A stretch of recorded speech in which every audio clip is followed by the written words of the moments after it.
Hey, so this is playtest number 2 of the solo mode of Ritual on the Ground. I already shuffled the cards, and I'm gonna do 6 for my opponent and 6 for myself.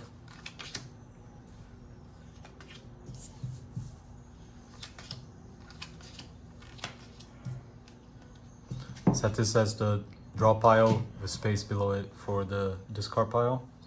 And my opponent on solo mode always has a dice initiative. So we roll, and then we play the first card they can from right to left. There is no target for any of the artifacts yet, the equipment. So they will play this demon with 2 bloods, and we figure out which of these dice that we use for the blank one just by rolling it. So this is a sun, they will use a sun. If I had rolled the moon, I would have used the moon. If I had rolled the blood, I would have re-rolled it until something worked. So I got these 2 for myself, and I will use it on... I would rather not leave them a dice, but I don't think I have an option. So I will just play the soldier, and then we'll use the moon to play a golem. So this wasn't like the best start for me. I'll let the demon kill the soldier and take 2 damage from the golem. I could have killed the golem instead, but yeah, I don't want to take 3 right now. So the soldier is killed by the demon. I take 2 from the golem, go down to 8, and we re-roll. So the demon is very strong, but he deals 1 damage to its owner at the start of every turn. So the opponent takes 1 damage now. Re-roll. So he would... Oh, I didn't draw. So 2 cards for the opponent, 1 for myself. They could play this one, this equipment, but it's an equipment that's meant to be played on your opponent's pawns, so they will skip it. Doesn't really make sense for them. Can't play the goblin soldier, but they can play a skeleton. And I will then be able to... Oh man, I wish I could play this mercenary. I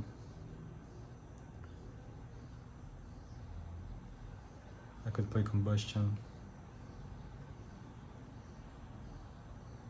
I'm thinking about like what dice I will use this turn and what dice will be left over for the opponent, because they're very likely to play a slime-o and use 2 of the leftover dice. So I will maybe play the cleric, right?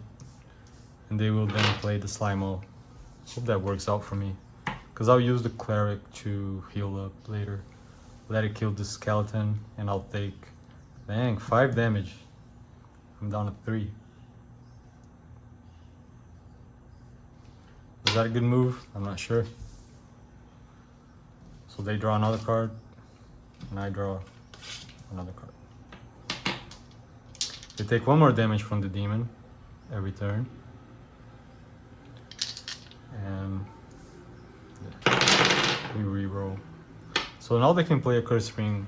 They will on my cleric, but the curse ring means if my cleric dies, I take damage equal to its defense.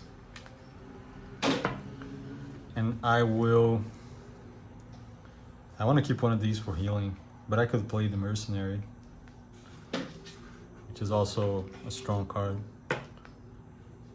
And they will keep this sun, which they will play the golem. Am I gonna die this turn? I'm not sure. Okay, so I have to...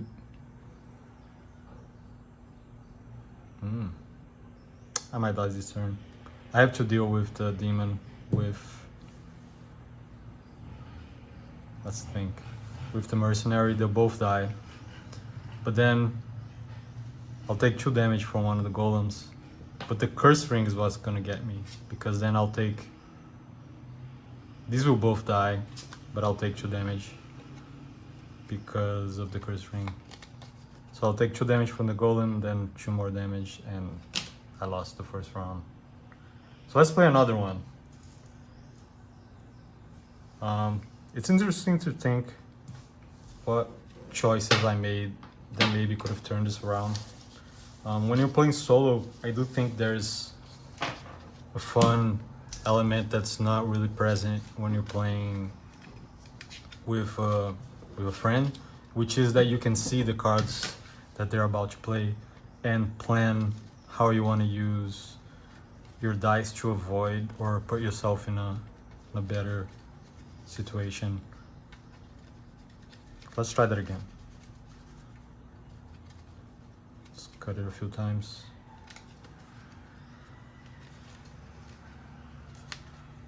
All right. So 6 cards for my enemy.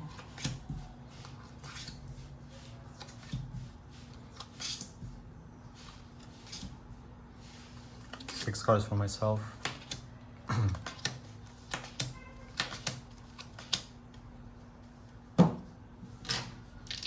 Let's roll.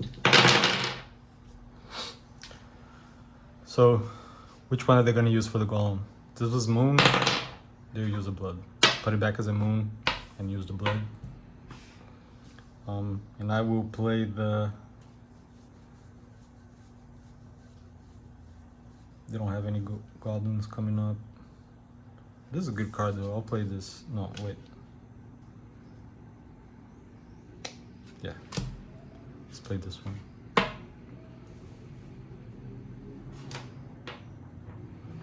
Okay, so they'll cast shock because they do have 2 targets.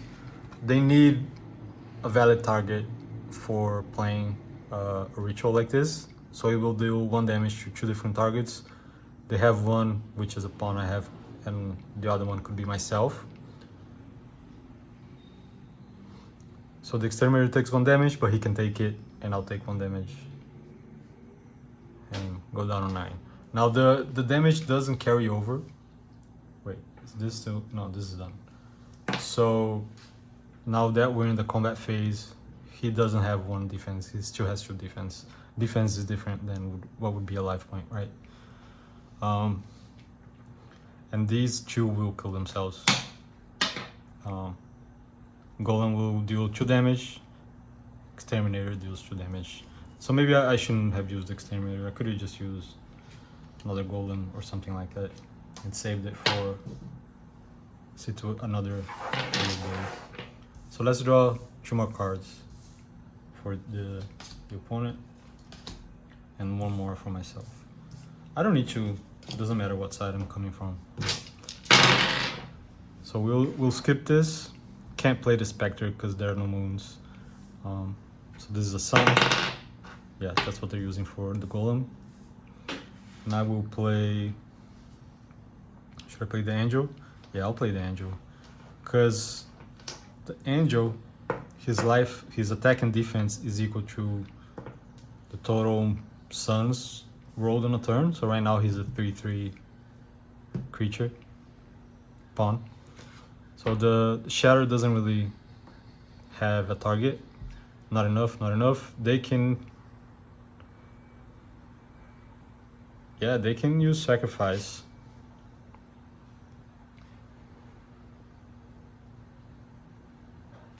Okay, so they use sacrifice, they have to. So they'll sacrifice the golem, and they will deal 2 damage to a pawn or player and gain 2 life.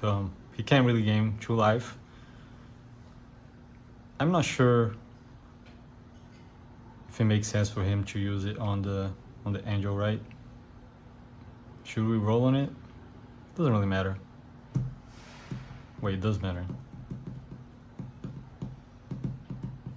The way I'm gonna play, like, I like playing in a way that the rituals that you're playing always have to make sense for the opponent. So it wouldn't really make sense for him to pick the angel as a target because he has 3 defense. So he would pick me and I would go down to 7. There might be something to clarify in the rules. And then he takes 3 damage from my angel.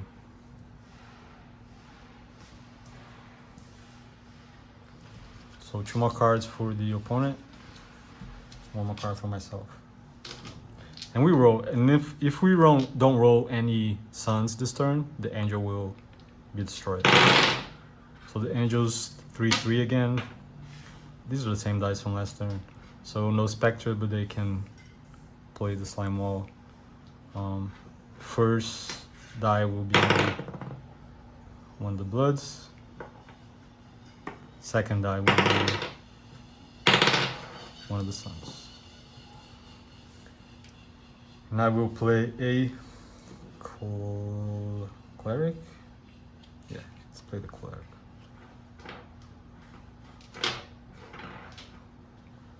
Which leaves them with this one, no targets for the shatter. Doesn't match any of these, but they can use this to get another defense on the wall. But that won't really matter to me. They'll defend the cleric and take 3 damage again from the angel.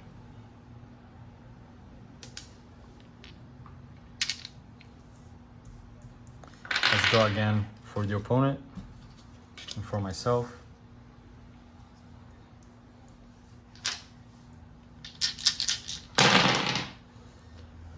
So they can't play the first 2, but they can play the Goblin Bomb. And the angel's a 2/2 creature now. And I will play that. Should I play the Goblin Soldier?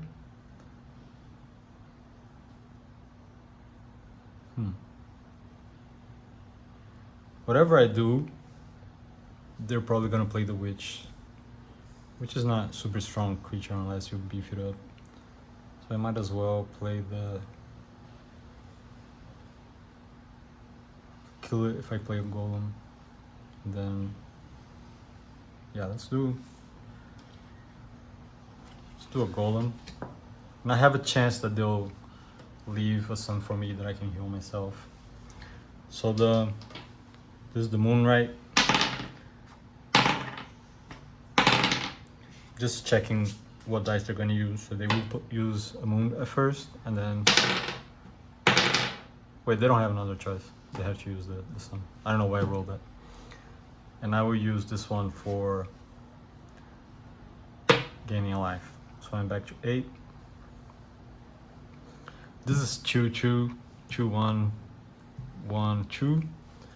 So the cleric takes on the Goblin Bomb. It's a 1/1.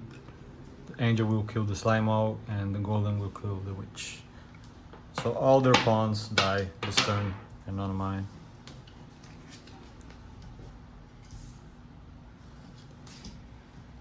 So they're at 6 again. I'm also at 6. They're at 4 life. I could take them out this turn if I play it right. Angel's gonna be weak this turn though. So they can play the Spectre now. The Spectre is like similar to a skeleton in that when they die, they go back to their owner's hand. But if they destroy another pawn, that pawn also goes back to their hand. I don't like that. I will, however, play... I feel like as having more characters in play is what gonna help me out here.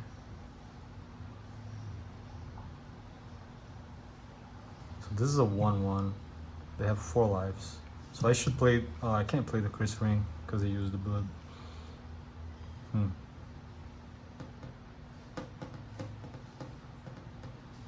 Go with the Goblin Soldier then. They have another... Oh, that wasn't well thought out. Now they play a Soldier. Soldier is a 1/2.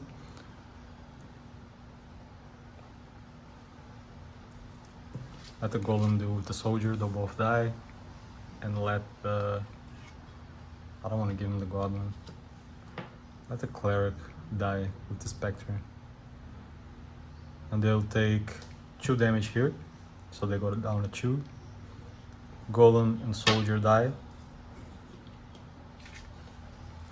These 2 also die, but they both go to their owner's hand. Yeah. So by the rules, if I'm not mistaken, I'm not sure if this version has this, but when they end the turn with 6 cards in the hand, they discard the rightmost card and draw another one. We roll the dice. Angel's very strong again, and then we play the Goblin Bomb. And I will play the... Should I play the Soldier? I don't want to cast in goblins, so I'll use this one. This makes the Goblin Bombs attack 0. Now they can't use the Sun until they get to the Cleric, which they will play it. And I will play the Soldier. Angel's 3/3, so all I have to do is line these up like this. These two survive. This one dies. But the Angel deals 3 damage, and I won this round.